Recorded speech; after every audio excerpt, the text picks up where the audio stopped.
Tuhan, tolonglah kami, ajarilah kami untuk bisa bersama-sama dibimbing oleh firman-Mu, untuk bisa bersama-sama ditopang oleh firman-Mu, untuk bisa bersama-sama dikuatkan oleh firman-Mu.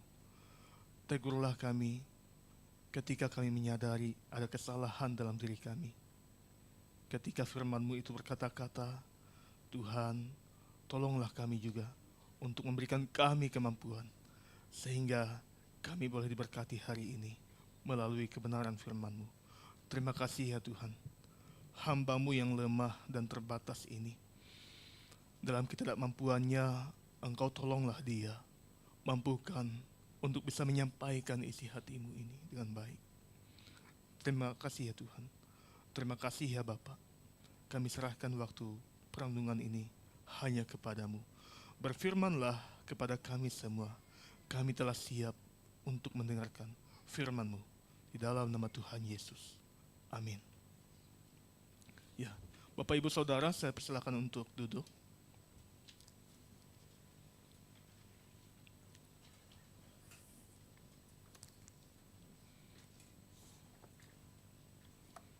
Bapak Ibu Saudara, bagaimana kabarnya, baikkah? Puji Tuhan ya, semua boleh baik dan sehat.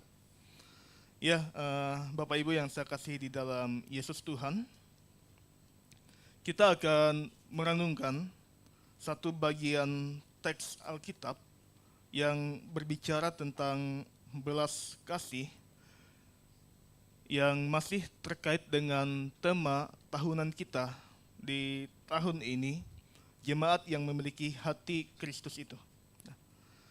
Mari kita melihat dan membuka Alkitab kita di dalam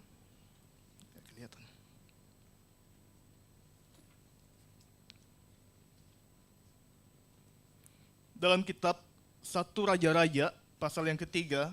Kita akan bacakan di ayat 24 sampai 28 saja.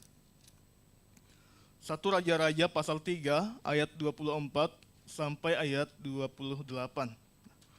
Bapak Ibu membacakan ayat 25, saya akan bacakan 24 sampai 28, kita akan bacakan secara silih berganti.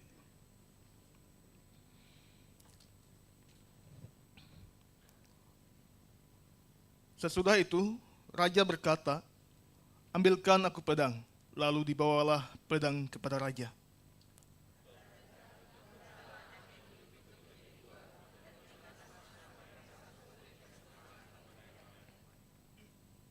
Maka kata perempuan yang mempunyai anak yang hidup itu kepada raja, sebab timbullah belas kasihnya terhadap anak itu, katanya, "Ya Tuanku, berikanlah kepadanya bayi yang hidup itu, jangan sekali-kali membunuh dia."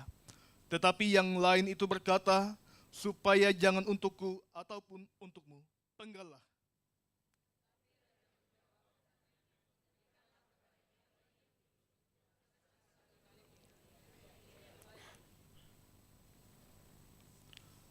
Ketika seluruh orang Israel mendengar keputusan hukum yang diberikan raja, maka takutlah mereka kepada raja, sebab mereka melihat bahwa hikmat daripada Allah ada dalam hatinya untuk melakukan keadilan.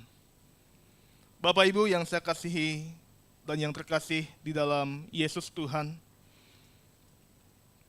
kita akan merenungkan bagian ini dengan satu tema, keputusan yang berbelas kasih.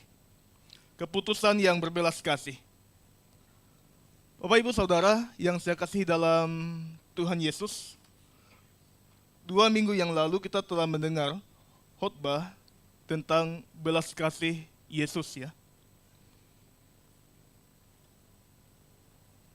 Jikalau saya bertanya kepada Bapak Ibu Saudara,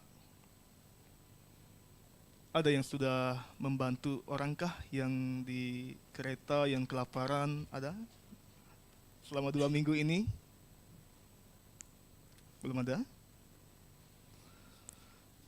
Kemarin kan kita 2 minggu lalu sudah dengar khotbah ya, tentang belas kasih gitu. Dan diberikan contoh praktisnya kepada kita gitu. Apakah sudah ada yang membantu seseorang itu? Belum ada? Ya, Bapak Ibu Saudara, eh, berbelas kasih adalah satu tema yang cukup berat bagi kita. Berbelas kasih bukanlah beban, tetapi karena sulitnya kita untuk berbelas kasih, kita menjadikan ini sebagai beban. Kenapa berat? Ada dua alasan, seperti khotbah 2 minggu lalu.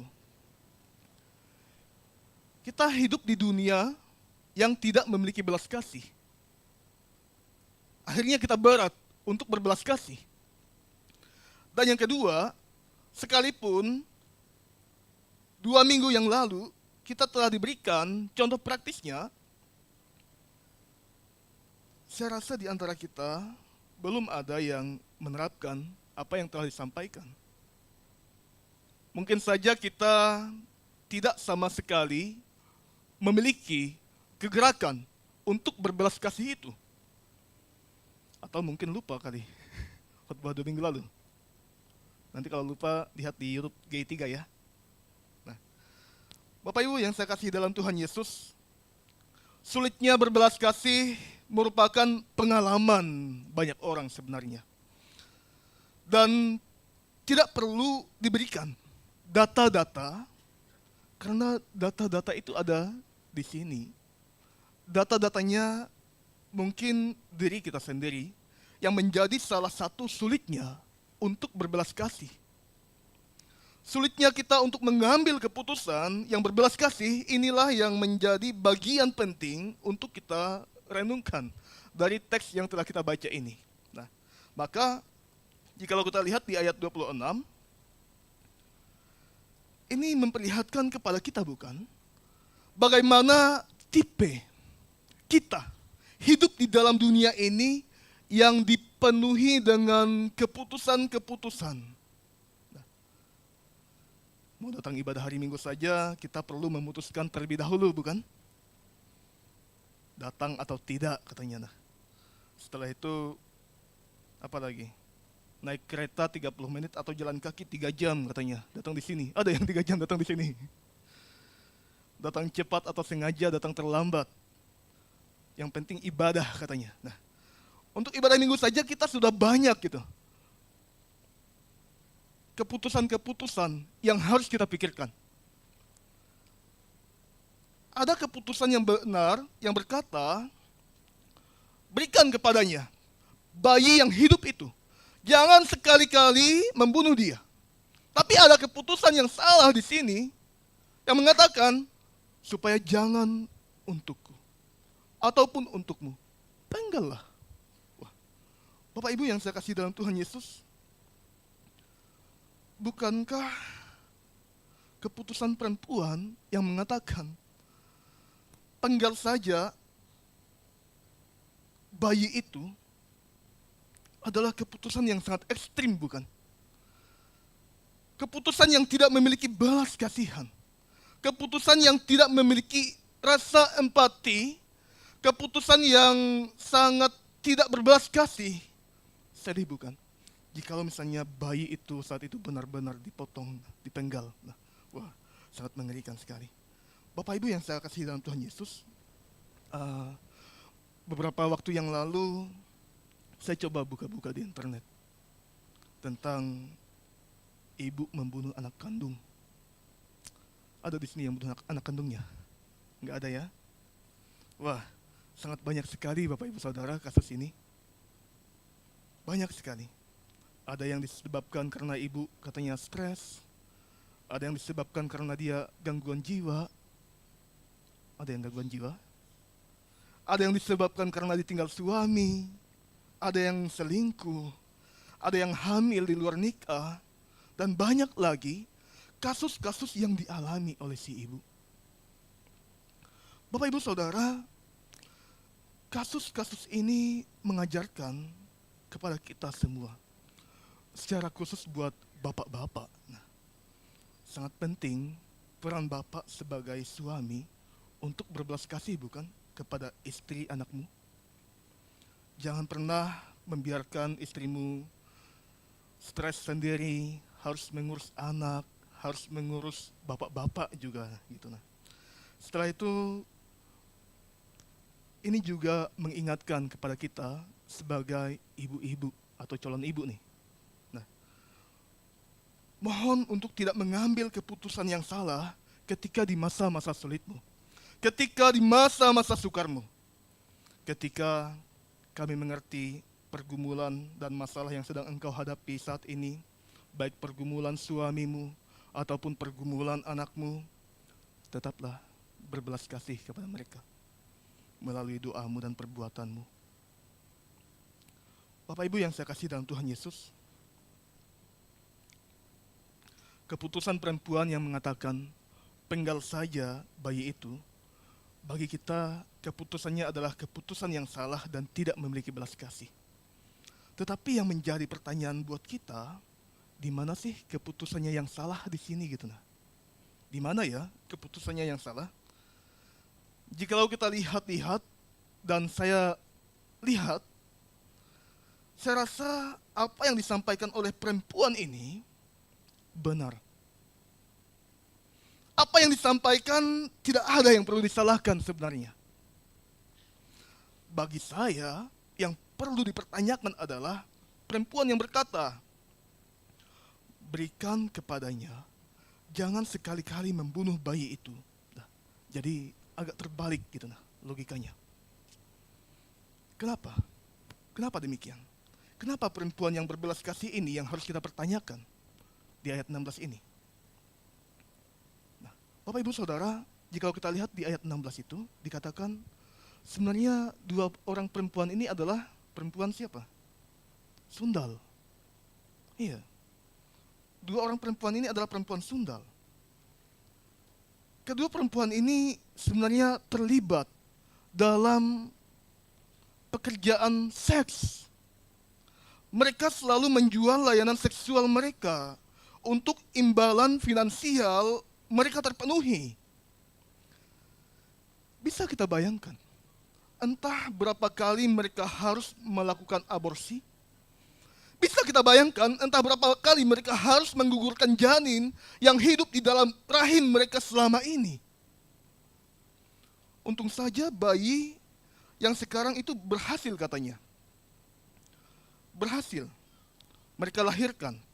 Tapi jikalau kita lihat di ayat 19 itu, dalam bahasa Indonesia sehari-hari itu mengatakan, pada suatu malam ketika kami sedang tidur, wanita itu tanpa sengaja menindih bayinya sampai mati katanya. Bapak Ibu Saudara, tapi apakah benar kesaksian perempuan yang di ayat 19 ini bahwa bayi yang mati itu karena tertindih? Benar nggak sih gitu nah? Mungkin saja ketika dia mengatakan tertindih, ini untuk menghindari aibnya bahwa dia sebenarnya membunuh bayi itu. Bisa saja ini terjadi. Tetapi teks ini hanya menjawab tertindih saja bukan? Bukan membunuh. Bukankah tindakan membunuh selalu mereka lakukan? Mereka selalu menggugurkan janin melalui pekerjaannya sebagai perempuan sundal ini. Maka sangat lucu dan perlu dipertanyakan jikalau ada perempuan sundal yang berbelas kasih. Lucu sekali. Dan mengatakan, jangan sekali-kali membunuh bayi itu. Bisa saja perempuan sundal yang mengatakan, penggal saja bayi itu kepada temannya. Munafik kau! Mengatakan berbelas kasih, padahal sudah banyak bayi yang kau bunuh selama ini, selama kau kerja sebagai pekerja seks. Bapak Ibu Saudara, betapa sulitnya bukan? Menjadi seorang yang ingin berbelas kasih itu. Karena selalu dikaitkan dengan kehidupan dan dosa-dosa masa lalu yang selalu dia perbuat. Bisa saja hari ini kita bisa berbelas kasih. Tapi esok kumat lagi di kehidupan yang lama. gitu nah. Maka mari kita selidiki apa sih arti kata sundal di sini. Bapak Ibu, yang pertama di sini ada kata perempuan sundal atau dalam terjemahan baru kedua itu mereka ini adalah pelacur gitu nah.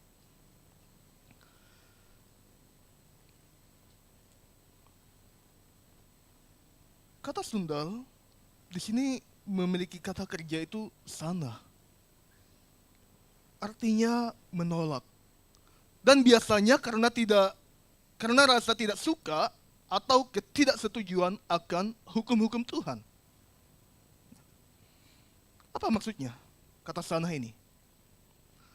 Apabila ada hukum-hukum Tuhan yang melarang jangan berzina, wah, hukum jangan berzina ini bagi perempuan sundal tidak memiliki arti apa-apa. Pada dasarnya mereka menolak hukum-hukum Tuhan. Mereka tidak suka kalau ada hukum ini. Apalagi untuk berbalas kasih akan terlihat kontradiksi rasanya. Jika mereka tidak melanggar hukum ini. Jika mereka menerapkan hukum ini. Maka hukum jangan berzina ini bagi mereka itu tidak lazim. Mereka tolak hukum ini. Bapak Ibu yang saya kasih dalam Tuhan Yesus,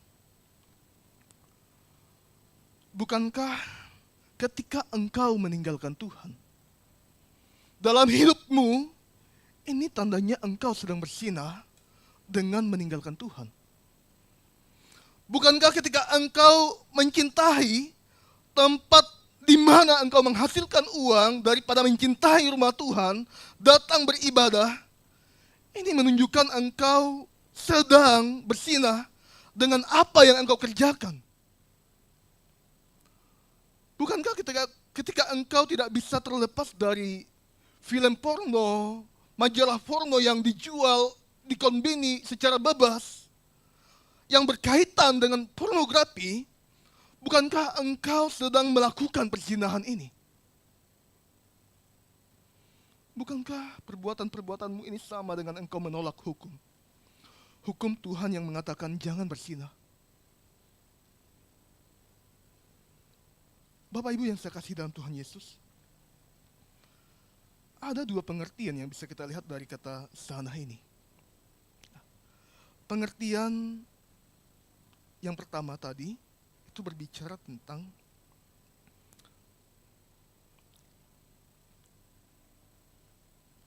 mereka menolak hukum-hukum Tuhan. Dan yang kedua, dari kata sana ini juga, kata kerja sana, ini bisa berarti bau busuk. Bau busuk yang menyengat. Seperti halnya mayat manusia ataupun bangkai hewan yang membusuk.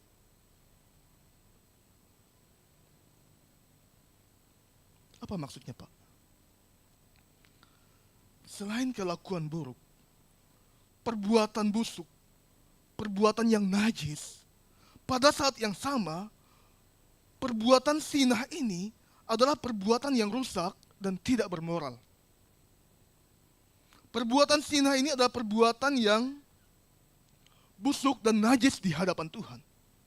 Maka dalam beberapa hukum Taurat, bagi siapa yang ketahuan bersinah, baik itu laki-laki ataupun perempuan, akan dilempari dengan batu sampai mati, Bapak Ibu Saudara. Hari ini sulit ya untuk menerapkan hukum bagi siapa yang bersinah ini. Saya coba renungkan gitu nah. Apa yang bisa dilakukan ya? Apalagi kita lempari dengan batu sampai mati, bukan? Sulit sekali. Jika ini ada biasa kalau ini terjadi di keluarga-keluarga, yang dilempar itu adalah piring, gelas, kuali melayang, gitu nah. Atau dia doakan saja katanya supaya cepat bertobat kan, atau cepat mati gitu. Nah, Bapak Ibu yang saya kasih dalam Tuhan Yesus, mungkin dalam keluargamu engkau sedang mencium bau busuk ini, di mana engkau mengetahui pasanganmu sedang bersama pasangan lain. Setelah pulang kerja, dia bukan pulang ke rumah, tapi pulang ke hotel bersama pasangan lain. Katanya selimut tetangga lebih hangat daripada selimut rumah tangga. Apakah benar demikian? Atau karena tidak ada belas kasih di dalam keluargamu? Sangat berat jikalau engkau mengalami hal ini. Sangat berat sekali. Apalagi mengampuni perbuatan pasanganmu dan menunjukkan belas kasihmu kepadanya. Tapi ingatlah, Yesus sendiri pernah memberikan teladan kepada kita bagaimana dia berbelas kasih kepada perempuan yang kedapatan bersinah saat itu, yang sudah dijelaskan beberapa waktu lalu, yang akan dilempari dengan batu. Yesus datang dan hanya mengatakan kepadanya, jangan berbuat dosa lagi. Bapak Ibu yang saya kasih dalam Tuhan Yesus, perempuan sundal di sini menunjukkan mereka sebenarnya tidak memiliki pasangan. Jomblo mereka ini. Maka yang jomblo-jomblo cepat-cepatlah cari pasangan, ya. Saya juga nanti. Mereka ini tidak mempunyai suami, Bapak Ibu Saudara. Tapi mereka menjadikan diri mereka sebagai perempuan-perempuan yang siap sedia untuk disetubuhi oleh siapapun. Baik oleh pacar, teman, sahabat, siapapun itu, dalam segala resikonya, hamil, aborsi. Jika kita perhatikan di Alkitab, Tuhan sendiri sebenarnya murka dan cemburu terhadap perbuatan-perbuatan persundalan ini.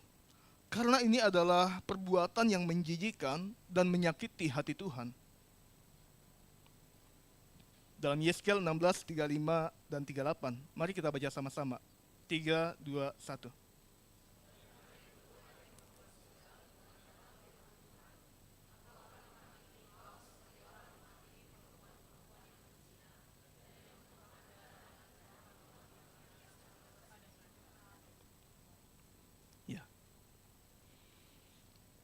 Inilah hukuman bagi seorang perempuan sundal. Nah, Bapak Ibu Saudara, kalau di Indonesia itu ada istilah kerennya ya, perempuan sundal. Ada yang tahu? PSK, ya. Pekerja seks komersial. Setelah itu pekerja yang memperdagangkan dirinya dengan harga tertentu. Wanita penghibur profesional, atau kupu-kupu malam. Gitu ya. Nah, Bapak Ibu, 1 minggu ini saya mendengarkan berulang-ulang kali satu lagu dengan judul Kupu-kupu Malam yang diciptakan oleh Titiek Puspa itu. Sambil mendengarkan saya merenungkan gitu, merenungkan kehidupan perempuan sundal ini. Liriknya kurang lebih begini. Saya ingin kita dengarkan dulu lagunya. Saya sudah rekam. Bisa dihidupkankah mic-nya?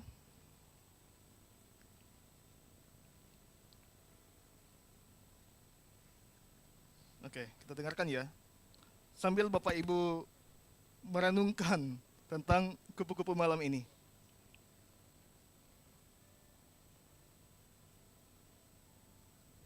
Ulang. Bisa? Oh, belum hidup ya.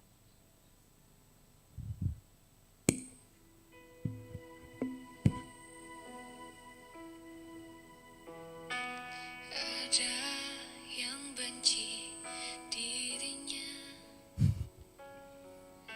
ada yang butuh dirinya, ada yang berlutut mencintainya. Yang mau nyanyi silahkan. Ada pula yang kejam menyiksa dirinya. Ini hidup wanita si kupu-kupu malam, bekerja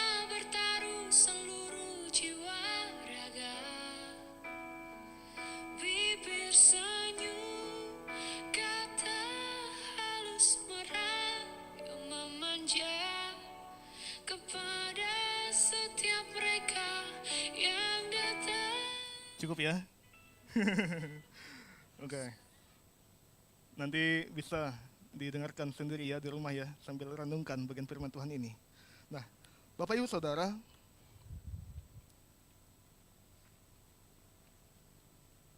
jikalau kita cek di beberapa media sosial, proses pembuatan lagu ini, yang saya ingat ketika Titiek Puspa, katanya saat itu ada seorang yang datang kepadanya, dan dia mendoakan perempuan yang datang itu kepadanya sebagai, dia tanya pekerjaannya, katanya dia sebagai kupu-kupu malam. Dia langsung ketika itu memeluk Titiek Puspa, dan Titiek Puspa mendoakan dia, dan akhirnya ketika dalam doa itu dia menyebutkan nama Yesus katanya. Bapak Ibu Saudara, artinya dia orang Kristen, tapi KTP kan. Ilustrasi ini memberikan gambaran kepada kita tentang kehidupan perempuan Sundal ini. Kadang dia dibenci, kadang dia disiksa karena ada yang kejam terhadapnya. Kadang dalam kemunafikan mereka tersenyum, padahal dalam hati mereka menangis.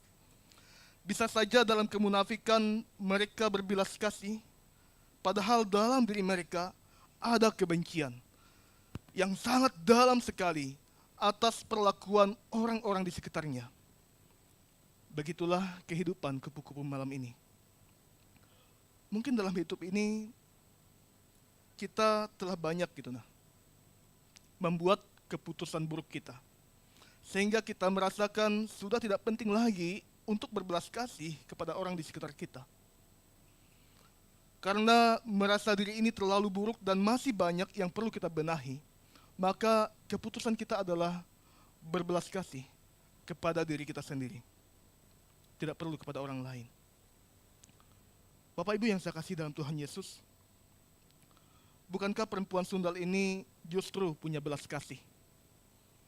Dia punya belas kasih sekalipun status sosial, sekalipun kondisinya, profesinya tidak memungkinkan untuk dia berbelas kasih. Maka apapun status profesi kita, sangat perlu rasanya untuk berbelas kasih tanpa memandang hal-hal yang telah kita alami selama ini. Mari kita selidiki dan perhatikan belas kasihan perempuan Sundal ini. Yang kedua, dalam 1 Raja-Raja pasal 3 ayat 26 ini, ada dikatakan, sebab timbullah belas kasihnya.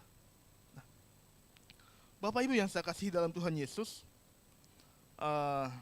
jikalau 2 minggu yang lalu, kata belas kasihan itu dihubungkan dengan apa? Masih ingat? Seluruh isi perut ya, manusia. Seluruh isi perut manusia.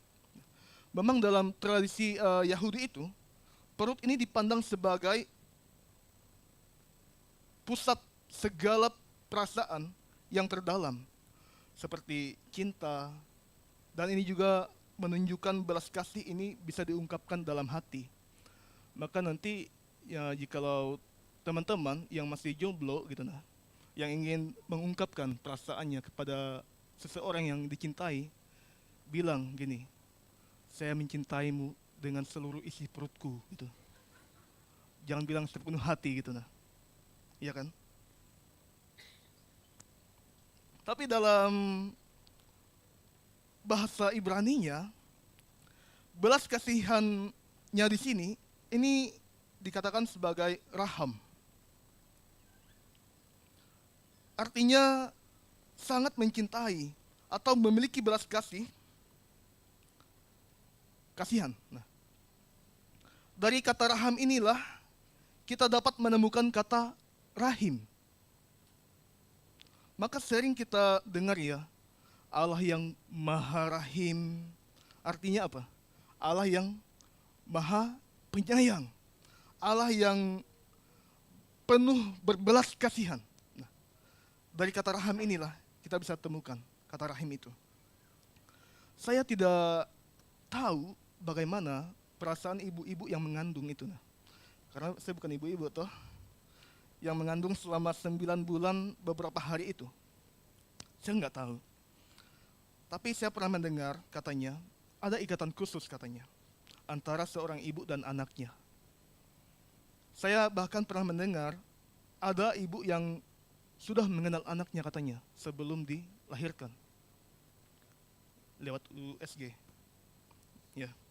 Nah, Bapak Ibu Saudara, kata belas kasih ini menggambarkan seperti seorang ibu yang menjaga, memelihara darah dagingnya yang belum terbentuk sampai terbentuknya semua yang ada padanya.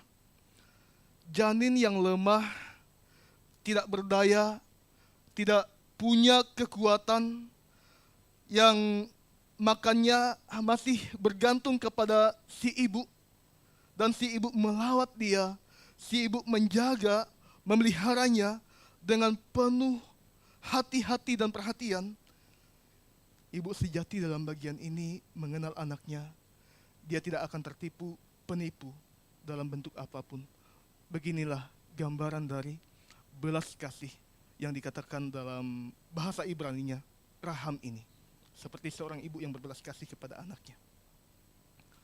Waktu saya masih dibaringkan dulu di ayunan, bahkan sudah masuk SD, saya sering dengar lagu Kasih Ibu. Tahu ya lagunya ya? Kepada beta tak terhingga sepanjang masa. Nah, sampai selanjutnya.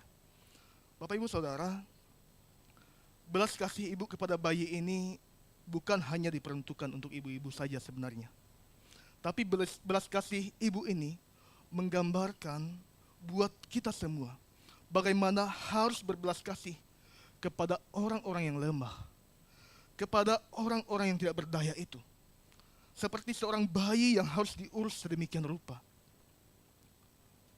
Pemazmur mengatakan, seperti bapak sayang, bukan ibu sayang. Gitu nah. Jadi selain kata ibu, bapak pun juga bisa mengasihi seperti ibu-ibu mengasihi. Seperti bapa sayang kepada anak-anaknya, demikian Tuhan sayang kepada orang-orang yang takut akan Dia itu. Nah, kata sayang di sini dari kata rahim itu, raham itu. Nah, Bapak Ibu yang saya kasih dalam Tuhan Yesus, bukankah selain ibu-ibu, kita sebagai bapak-bapak juga bisa menyayangi anak kita, seperti ibu menyayangi anaknya. Dan Tuhan mengatakan sejak permulaan telah memberikan sayangnya kepada kita. Lantas kenapa kita masih terbeban dengan muka murung kita untuk memberikan rasa sayang dan belas kasih kita kepada orang di sekitar kita yang lemah itu? Bukankah Yesus pernah memberikan satu perumpamaan tentang ayah yang berbelas kasih kepada anak yang pernah meminta harta kepadanya? Setelah itu dia menjual bagiannya. Setelah itu dia pergi berpoya-poya meninggalkan ayahnya itu. Ketika dia kelaparan, seorang pun tidak memberikan ampas makanan babi kepadanya. Seorang pun tidak ada yang berbelas kasih kepadanya. Tapi hanya ayah sejati yang bisa memberikan belas kasihnya sedemikian rupa dan menghidangkan segala sesuatu untuknya. Bapak Ibu yang saya kasih dalam Tuhan Yesus, Bapa yang ada di dalam Yesuslah yang pernah melakukan ini kepada kita. Ketika kita menjauh dari Dia, ketika kita habis-habisan menikmati apa? Seluruh ciptaannya di muka bumi ini. Ketika kita rusak seluruh ciptaannya, dan kita puaskan diri kita dengan keinginan kita. Dan ketika kita menyerah dan putus asa, Dia yang datang kepada kita. Yesus itu datang kepada kita. Dia memberikan sayangnya kepada kita. Dia rangkul kita menjadi anak kesayangannya. Setelah itu Dia ampuni kita melalui kematiannya di Golgota. Luar biasa bukan? Belas kasih Yesus kepada kita semua. Kenapa kita masih sulit memberikan belas kasih kita yang menjadi pertanyaan kita.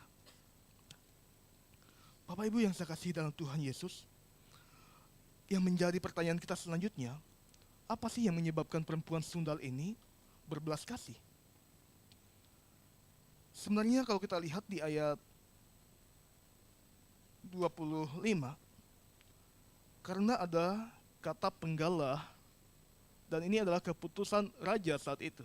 Maka ini yang mengindikasi untuk perempuan ini berbelas kasih kepada anaknya itu. Kata penggalah di sini dari kata gasar, bukan ganjar ya, tapi gasar gitu nah. Ketika Salomo mengatakan penggalah, ini sepertinya dia tidak memiliki solusi apa-apa. Ketika Salomo mengatakan penggalah, sepertinya dia tidak memiliki solusi apa-apa, Bapak Ibu. Kalau dia mengusulkan, ibu-ibu tes DNA aja lah katanya gitu nah. Belum ada saat itu untuk tes DNA. Dia hanya bisa memutuskan solusi yang sangat bodoh bahkan berbahaya ini. Dan mungkin saja ketika seluruh orang Israel menyaksikan keputusan raja saat itu, bangsa ini bertanya-tanya dan mungkin mentertawakan Salomo ketika dia mengatakan hal ini.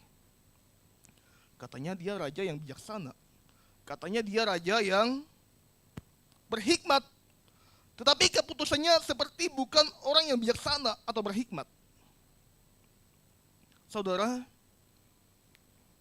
bagi saya, tidak masalah jikalau kita ditertawakan ketika mengambil keputusan. Tidak masalah kalau kita dibilang bodoh, tidak masalah kalau kita dipandang hina, tidak masalah kalau kita dibilang tidak berarti ketika kita mengambil satu keputusan. Terkadang hal inilah yang Tuhan buat untuk memalukan mereka yang mengatakan dirinya orang hebat, orang pintar, punya jabatan tertinggi, tapi mereka tidak punya belas kasihan kepada orang di sekitarnya. Mereka tidak punya belas kasihan untuk menyampaikan kepada banyak orang tentang belas kasih Yesus itu. Ini kan yang tertulis di dalam 1 Korintus 1 ayat 27 sampai 29 itu. Nah, Bapak Ibu Saudara, ketika Salomo mengatakan bunuhlah, potonglah bayi itu, ini adalah keputusan yang sangat tepat sebenarnya. Keputusannya sangat tepat sekali. Maka ayat 28 itu mengatakan bahwa hikmat daripada Allah ada dalam hatinya untuk melakukan keadilan. Kata hatinya ini sama dengan gambaran tentang isi perut tadi, gitu nah. Artinya apa? Keputusan kita untuk berbelas kasih itu sebenarnya datangnya hanya dari Allah saja. Allah yang memberikan, Allah yang menginspirasikan kepada kita, Allah yang berfirman kepada kita untuk kita berbelas kasih. Sebelum Salomo memutuskan untuk membunuh atau memotong bayi itu, Salomo sendiri telah memiliki sebenarnya belas kasih kepada bayi itu. Itulah belas kasih yang didasarkan pada hikmat Allah ini. Dia tidak mau bayi itu jatuh di tangan ibu yang jahat itu. Dia nggak mau bayi itu jatuh di tangan ibu yang tidak memiliki belas kasih itu. Salomo sebelumnya sudah tahu gitu nah. Dan dia memiliki belas kasih itu sebelumnya. Sebelum dia memutuskan hal ini. Bapak Ibu Saudara,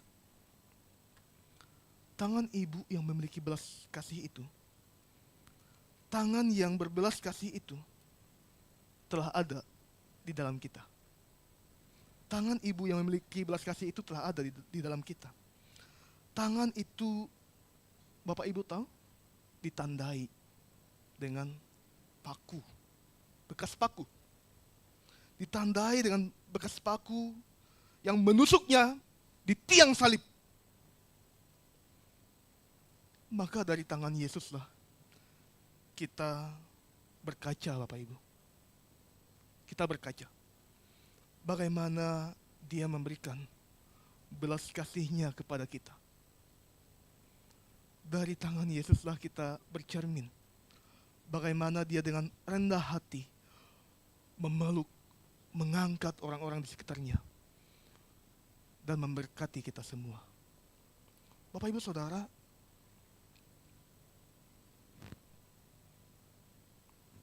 melalui tangan kita ini ada banyak hal sebenarnya yang kita bisa perbuat. Kita bisa mengangkat, kita bisa memberikan, kita bisa merangkul, kita bisa memeluk juga. Tangan yang berbelas kasih bukanlah tangan yang membiarkan. Tangan yang berbelas kasih itu bukanlah tangan yang tidak peduli orang-orang di sekitarnya. Tangan yang berbelas kasih bukanlah tangan yang digunakan untuk menampar pasangannya. Tangan yang berbelas kasih bukanlah tangan yang untuk memukul, bukanlah tangan yang untuk menghajar sedemikian rupa melalui kebenciannya kepada istri, anak, sahabat, teman-temannya. Tapi tangan yang berbelas kasih itu tangan yang mau memegang sesamanya yang lemah. Bapak Ibu Saudara, marilah kita memiliki tangan yang memiliki belas kasih itu. Jika hal yang pertama dari kata penggalah tadi, ini bisa berarti memotong, membunuh, atau memenggal. Tapi ada arti kedua dari kata gasar ini, dari kata penggalah ini. Arti yang kedua itu tidak ada harapan. Dalam Ratapan 3 ayat 17, dalam terjemahan lama mengatakan bahwa segala air pun sudah mengalun-alun di atas kepalaku. Lalu kataku, sudah putuslah harapanku, gasar. Nah, Bapak Ibu Saudara, arti yang kedua dari kata penggalah ini bisa berarti tidak ada harapan. Jikalau kita pernah mengatakan, matilah aku, gitu nah. Jikalau kita pernah mengatakan, putuslah harapanku, binasalah aku, gitu nah. Karena ada sesuatu yang mengancam diri kita ini, ada sesuatu yang menimpa diri ini, ada sesuatu yang membuat diri ini hilang harapan. Saya rasa cocok kita menggunakan kata gasar ini. Bukankah kata ini juga cocok Bapak Ibu Saudara untuk perempuan Sundal ini yang sebenarnya telah hilang harapannya, yang tidak tahu siapa suaminya, yang harus mengurus anaknya sendiri, yang telah hilang harapannya, yang tidak tahu kepada siapa lagi dia akan berharap selain kepada Raja yang adalah perpanjangan tangan Tuhan itu. Dia hanya bisa berharap kepada Raja itu. Bukankah Yesus berbelas kasih kepada orang-orang yang merasa lelah ini, yang terlantar itu?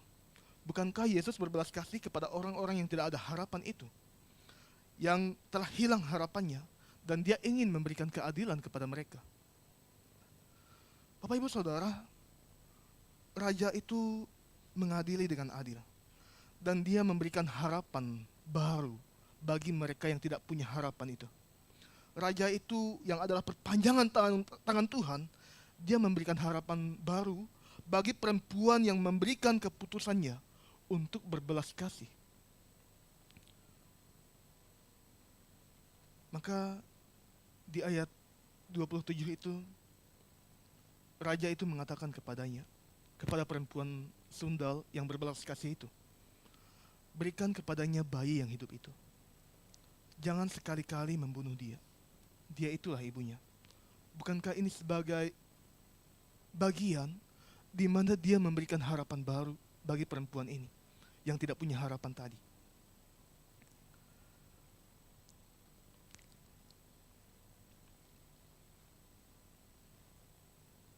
Mungkin bagi si ibu ini, anak kandungnya itu adalah harapan terbesar Bapak Ibu.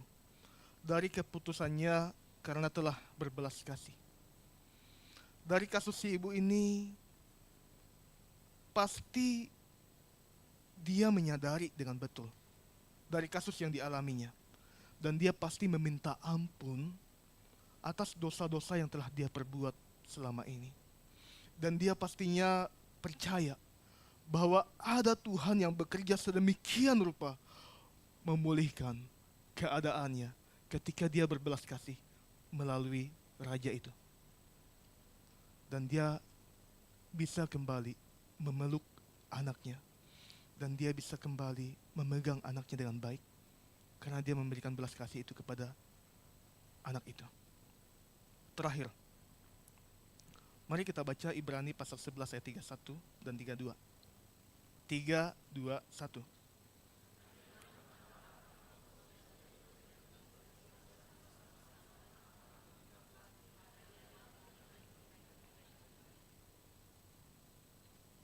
Ayat 32.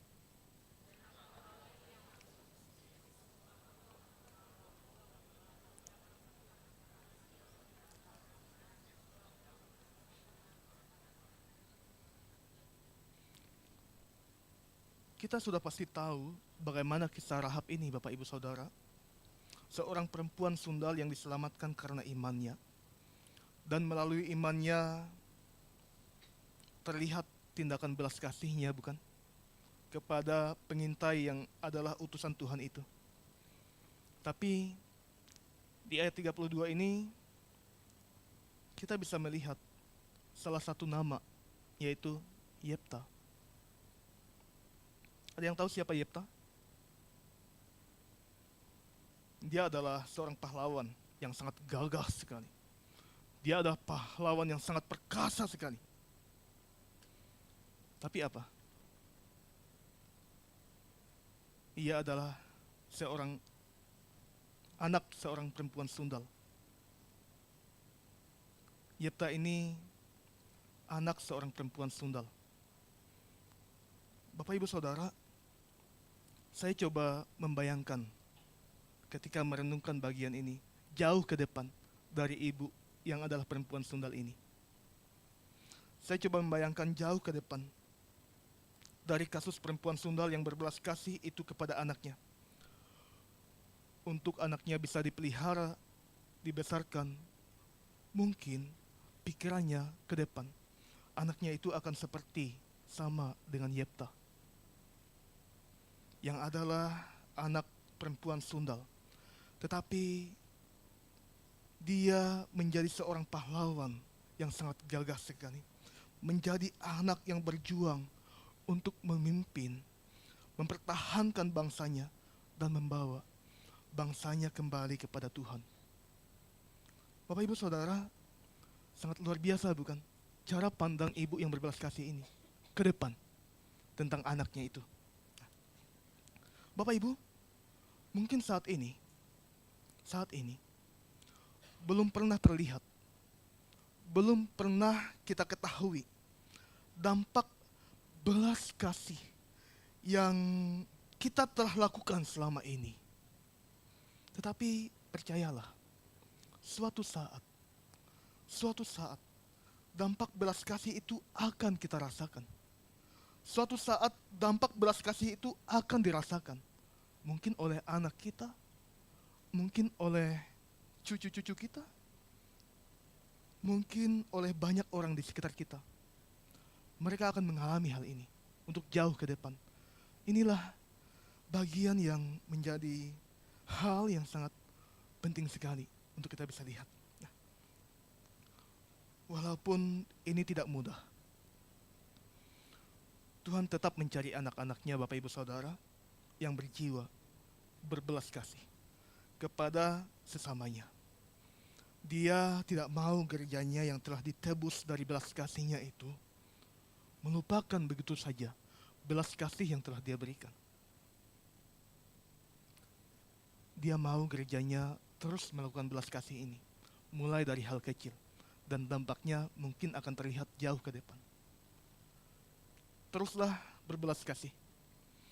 Berjuanglah terus-menerus. Jangan pernah berhenti untuk berbelas kasih. sampai kepada kesimpulan kita. Keputusan yang berbelas kasih memberikan makna kepada kita, mencintai sedalam-dalamnya tanpa pamrih. Keputusan yang berbelas kasih memang mengandung resiko, tetapi lebih besar harapan dan dampak di masa depan. Biarlah Tuhan boleh memberkati kita sekalian dan kita boleh dipimpin oleh Tuhan untuk terus-menerus melakukan firman Tuhan ini. Mari kita berdiri.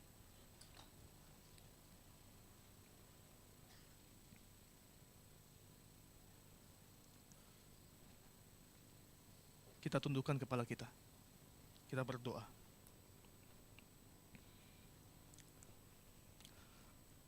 Kami bersyukur ya Tuhan atas kasih-Mu di tengah-tengah kami, hadirat-Mu di tengah-tengah kami. Saat kami telah mendengarkan firman-Mu yang hidup dan berkuasa itu, bimbinglah kami terus ya Tuhan, agar kami dapat menerima dan kami terbuka dan kami meresapi dengan sungguh-sungguh setiap ajaran yang telah kami terima dan dengar saat ini. Terima kasih ya Tuhan. Biarlah Roh-Mu terus-menerus berkata-kata dalam hati kami.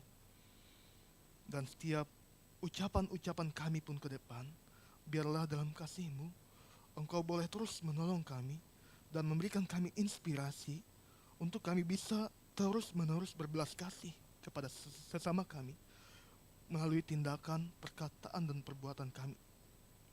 Terima kasih ya Tuhan. Saat ini kami menyerahkan kepadamu untuk jemaat-Mu di tempat ini. Kami bersyukur dalam kasih Tuhan, Tuhan boleh memimpin dan membimbing untuk anak-anak-Mu, untuk hamba-hamba-Mu yang boleh Tuhan tambahkan satu usia sepanjang minggu ini.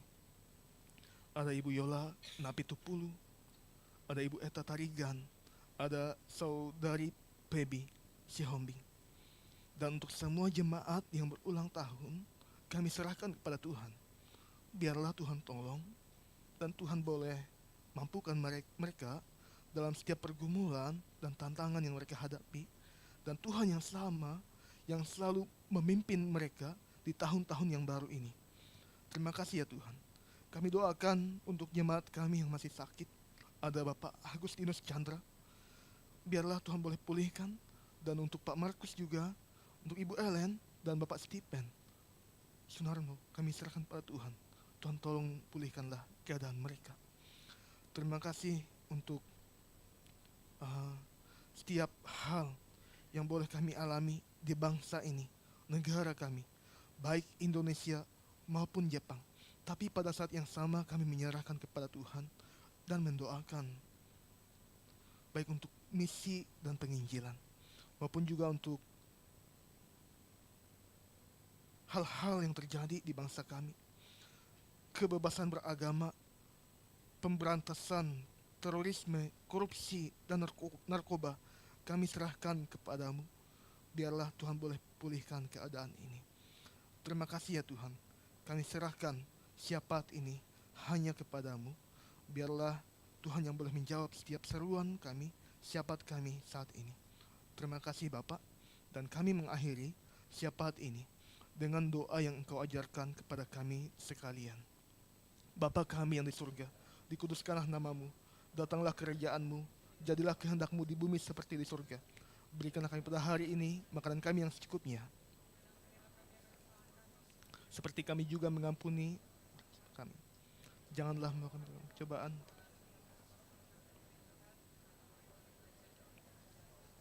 sampai selama-lamanya.